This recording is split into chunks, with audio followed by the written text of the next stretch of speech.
what our kids really need us to do is to be parents and to Yeah. be loving parents to them in those moments. And for us as parents to know that that is one of the most powerful things that we can do. We've done studies all over the globe after all kinds of different events. And when somebody feels that somebody came along and walked with them and sat with them in those difficult times, time and time again, we see that that's associated with better resilience. You're listening to CarSeat Questions, a podcast for parents of curious kids. I'm Lauren. And I'm Eddie. And if you're anything like us, you either have a kid or you care for a kid with questions. Questions about all sorts of things. So, for the next half hour, hop into the passenger seat, buckle your belt, and become childlike with us as the Lord takes us where He wants us to go. Enjoy the show.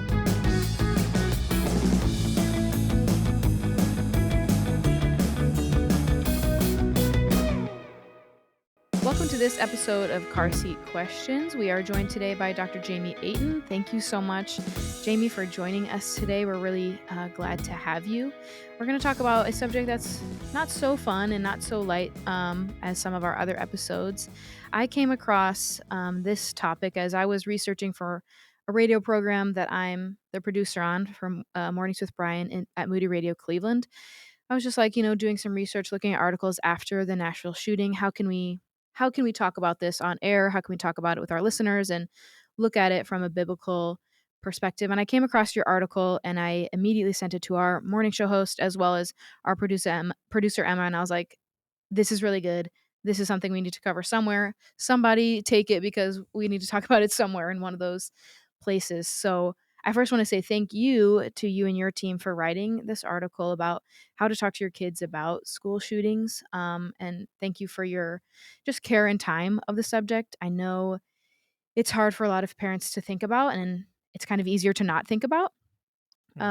So just thank you to you and for your time and care in writing the article, but also joining us today.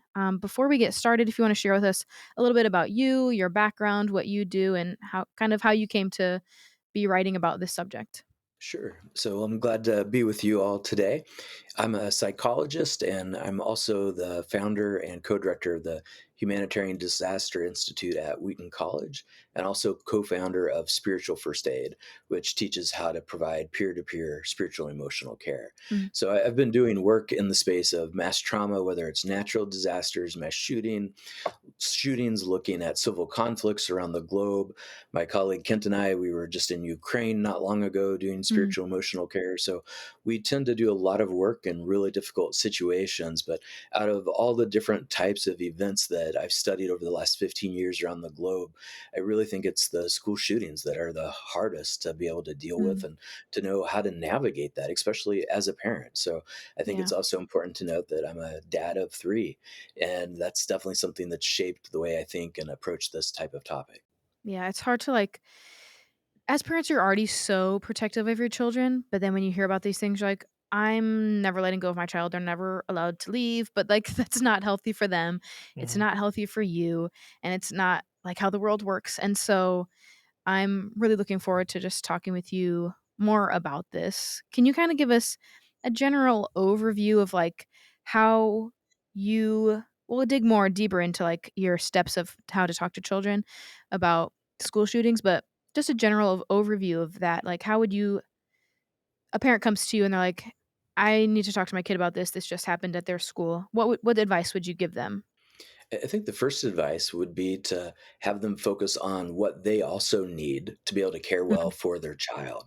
Because I think it's Yeah. really important that we recognize that our kids are like sponges. And if Yeah. we're fearful, if we're anxious, if we're stressed, it's likely to be a bit of contagious and for the child to absorb that. So we want to make sure that we're taking care of ourselves so that we can take care of them well.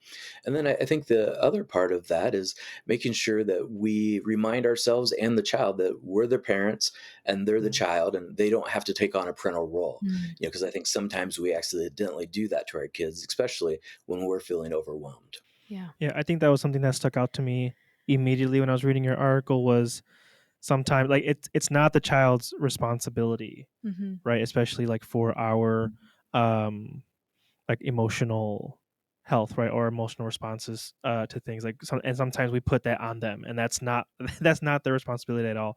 So that really stuck out to me. Mhm. when first reading your article, because I think sometimes as parents or as adults, we can easily fall into that. Yeah.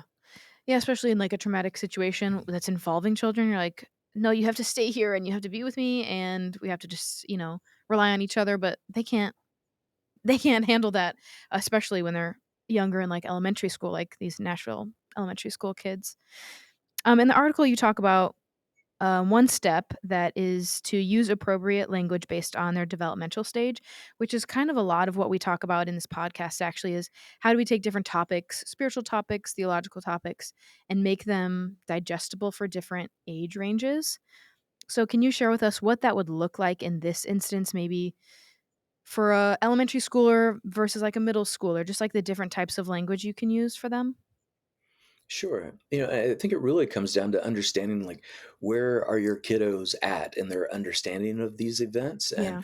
how are they doing and how are they thinking about it and to be able to find out some of that information before starting to share some of your own thoughts or Mhm. recommendations. So I want to give kind of a lighthearted example off topic and then we'll circle Yeah. back. I remember one of my kiddos when they were really young asked me about Santa Claus, right? And they're like, "So, I've got some questions, Dad. How on earth could he be in all these places at once?" And she just kind of left the question out there, but something felt off with the way she asked. So I paused and I was like, "Well, what are your thoughts about it?" She's like, "Well, I'm pretty much 100% sure that he's not real, but I'm just a kid and I'd like to think that he's real for at least a little while longer."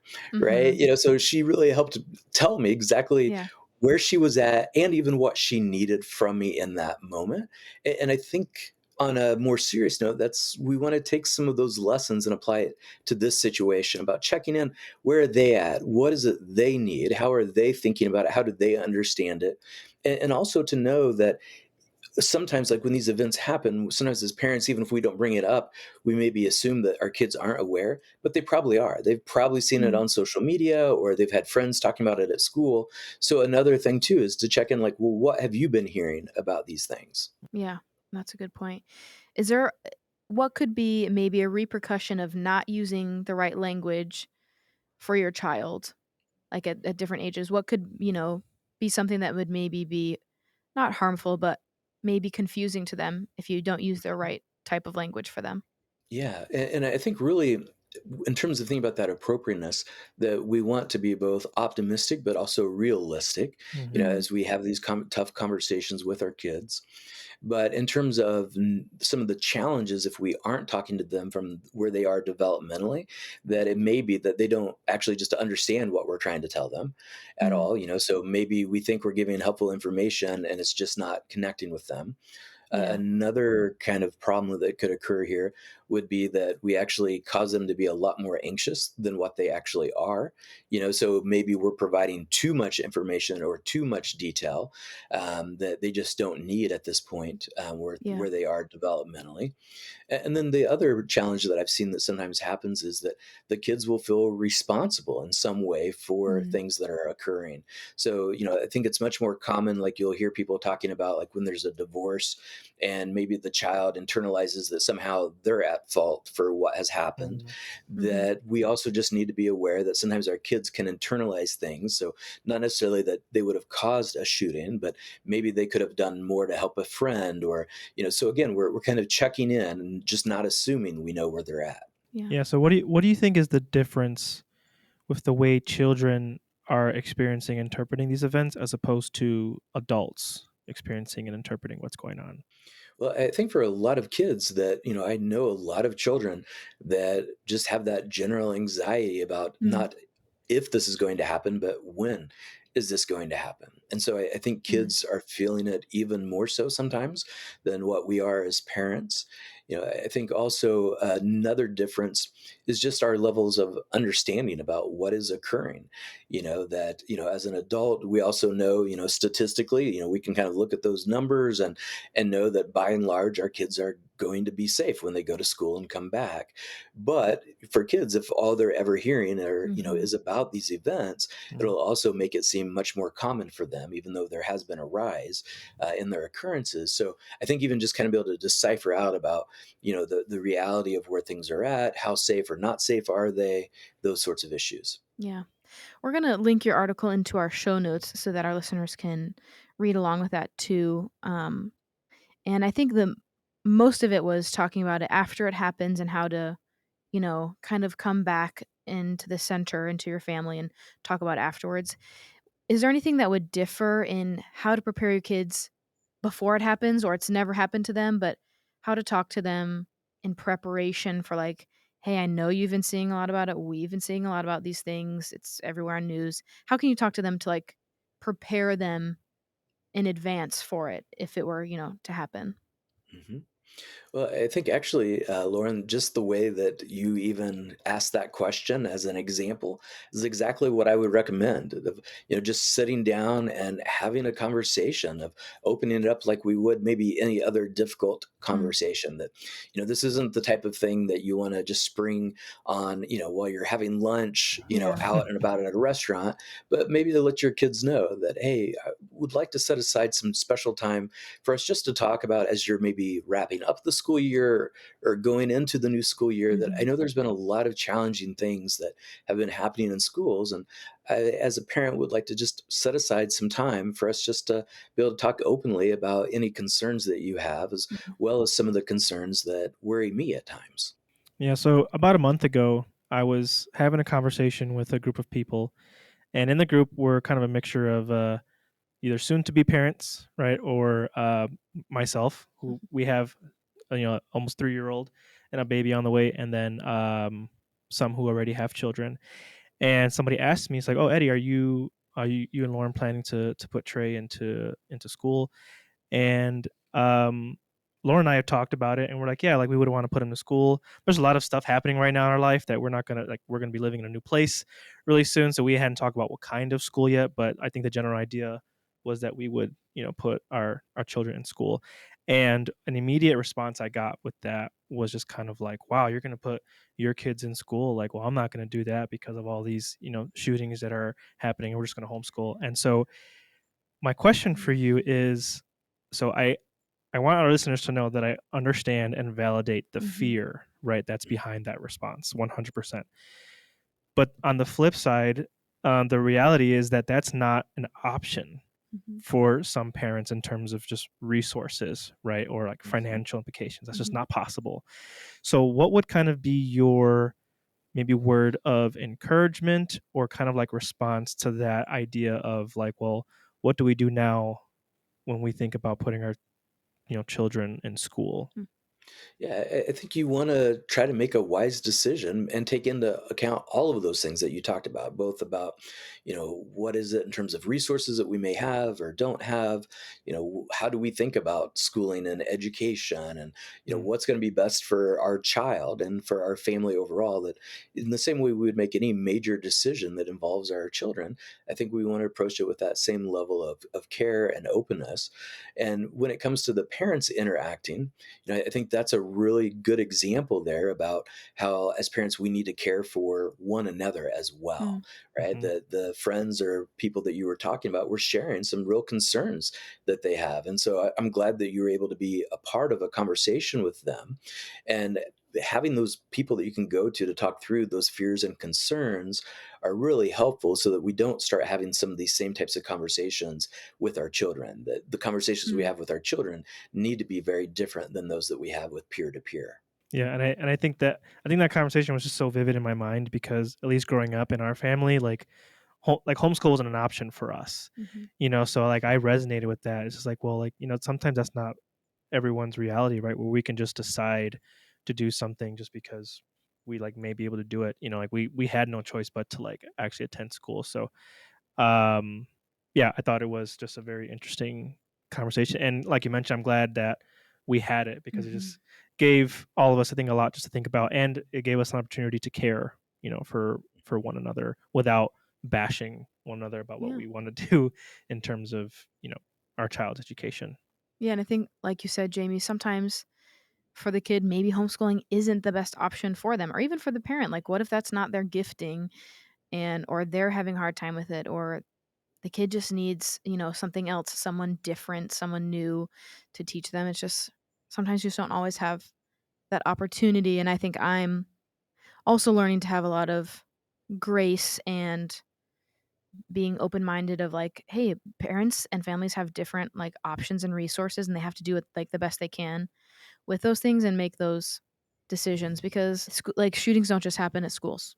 Like they happen at all kinds of places. And so if we start to put that lens on everything, then we're never going to go anywhere, and we're never going to do anything. We're just going to like live in fear and just be stuck in our homes. And I don't think that's what we're called to do as Christians, is to be stuck in our homes and just, I need to protect my own little family unit, and we're never going to go anywhere or do anything. But we are called to go out into the world, and sometimes that is scary. And especially in today's world with mass shootings and, even natural disasters and things like that. Like, it is scary to go out, but sometimes we have to, and I think it's what we're called to do as well. Do you think that there is a way for Christians to be set apart in talking about this to their kids, and to be like different from maybe like the secular world? Like, how is it different? How should we be handling it differently than the secular world? Well, I think one of the things as Christian parents that we can offer our children that others may not be able to is that we can offer the hope of Christ that we have. Mm, And for them to be able to know that God loves them during these difficult times and that yeah. they're never alone, no matter what type of circumstance they find themselves in. And so I've often found it very helpful to try to think about what are those kind of normal rhythms that we have as a family, both Mhm. the everyday kind of mundane things of chores and working on dishes or that sort of thing, but also keeping the spiritual rhythms alive as well during challenging times. About, if Mhm. we regularly are praying together as a family, or is it maybe that you're reading the Bible at night with your child, that especially when times are difficult, we need to keep doing those things. But oftentimes, what I've found is when we, especially as parents, get the more stressed or overwhelmed we feel, the things that have helped our families most, we sometimes actually stop doing them. We start to Mhm. instead isolate ourselves when we need to be actually spending more time with one another, Yeah. or making sure that if church is always a priority, that we're still going every Sunday, not going less, right? That we need to keep those spiritual rhythms alive. Yeah. Is there, so if this were to say like this were to happen in your child's school, and they are safe and they are home, how can we walk our child through like the grief of that, and maybe even the fear of going back to school? Yeah, and that is a question that's a hard question for every parent, Yeah. and the answer will vary greatly from parent to parent and child to child and situation to situation. That I wish I had the here Mhm. is the one way to do it, but instead I can offer, I think, some kind of guidance in terms of some broad kind of rules of thumb to keep in mind. One is to really center the care on the child, Mm. to understand, their unique personality, how they're made up emotionally, because that's going to vary a lot, Mhm. right? But as a parent, it's really about what they need from you is not to suddenly become a psychologist. You don't have to Mm. become a first responder. What they Mm. need you to be is to be a parent and to love them. And so it's really just kind of going above and beyond some of the ways that you probably already express care to your child. So making sure that you spend extra time with them, that if they feel anxious about being alone, well, then stay with them if that's what they need. Or maybe they need to be around other friends more often, or to really just kind of ask the child, like, what is it they need, what is it that's comforting to them, and to Mhm. let them know also that you as a parent are doing what you can to help protect them and to help love them and to care for others. Mhm. One of your points in your article was about doing something, like taking action, whether that's, giving to an organization or things like that. What are some ways that you would suggest that, even if a family hasn't been through a school shooting, but just preparing, just to have like, as those things are part of our life right now? What are some of your suggestions to how to do something to get involved in about this? Yeah, so there's a number of ways I think that people can get involved. One is by having these tough conversations with our Mm, children, and also to look for opportunities to help strengthen our children and prepare them in ways before the negative happens, mm, right? So just kind of thinking about that, we know that one of the biggest predictors to helping children through these difficult times is that they have positive spiritual support in their lives. And Mm, the research shows that, and we've done studies, for instance, after a mass shooting in Oregon. Now this was with mm, junior college students, but we found that one of the biggest predictors of resilience was having positive spiritual support in their mm, life. So helping them to strengthen their friendships, helping them to strengthen the family unit. Also then thinking about, what are other ways that you can teach them coping skills before they have to use coping skills. So again, mm, kind of the more that we can do to help just our children to develop healthy rhythms and healthy skills in their day-to-day life, then it's to help pivot those in times of an emergency. So we don't have to always have these difficult conversations either. We can look for, the child who, strikes out at a baseball game and they're really struggling to figure out how to deal with those emotions, right? mhm, That we can, as a parent, speak into those moments so that when things are really difficult, that they're better prepared for them. So I think in some ways that we almost want to learn how to think about how to pivot as parents, to mhm, think about how do we do what we do and do it well so that we can then help them pivot when there mm, is an emergency. yeah. Have you seen families be able to come out of a tragedy like this and to be able to come out, for lack of a better term, like on top, to come out not unscathed, but to come out healthy and be able to move on from things like this? So whenever I think about things, especially something as tragic as a school shooting, I often like to remind people that you're having a normal response Mm, to an abnormal event, right? yeah. So there's not, again, one way for it to look on the other side of this. And I think it's actually important to know that, over time, the majority of kids, when they go through a major mass tragedy, the majority will, within about a year's time, start to have reduced kind of maybe Mm, behaviors and concerns that we might notice in our children. But also to know that for many children, this will be something that they would carry on with them.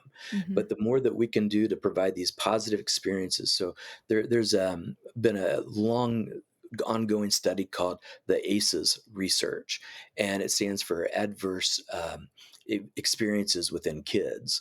And so what they've done is they've been able to show that when a child has, numerous traumatic events before the age of 16, that it can take a toll on their overall mm, physical and emotional and spiritual health. But they've also more recently done a new series of studies, and they have found that when you counter that with positive experiences between the child with an adult in their life who's a loving, caring adult, that it helps to drastically reduce those negative impacts long term. mm, So again, that's kind of where what I'm leaning on when I was sharing earlier about what our kids really need us to do is to be parents and to yeah. be loving parents to them in those moments. And for us as parents to know that that is one of the most powerful things that we can do. We've done studies all over the globe after all kinds of different events. And when somebody feels that somebody came along and walked with them and sat with them in those difficult times, time and time again, we see that that's associated with better resilience. mm. So with all that we've talked about today, what is one thing you would want every kid to know when it comes to school shooting? And again, either preparedness or the what comes after that. What is one thing you would want every kid to know? I think I would want children to be able to know that their parents love them and that their parents are making decisions to try to keep them as safe as possible, and that God still loves them, and Mm, that God is able to redeem the suffering that we may experience in this life. that's good. Well, thank you, Jamie, so much for tackling this topic with us, but also on, in articles and in your research and studies. I just really appreciate you being able to do that and taking your time to do that for parents and for those who experience traumatic events. So, for our listeners, every episode or episodes drop every Wednesday, so be sure to tune back in next Wednesday. Subscribe wherever you find your podcasts, so that'll drop right into your podcast feed. You don't even have to do anything else; it just drops right there. Thank you again, Dr. Jamie Aten, for joining us. We will put all of your article in our show notes so people can find it there. And there are other places on the interwebs where people can find you. I know you've written a couple of books and have posted on different outlets. Yeah, two resources I think that would probably be most helpful for parents. One is that coming up in October, we're Spiritual First Aid's collaborating with Hope Made Strong, and also Biola University putting on it'll be the third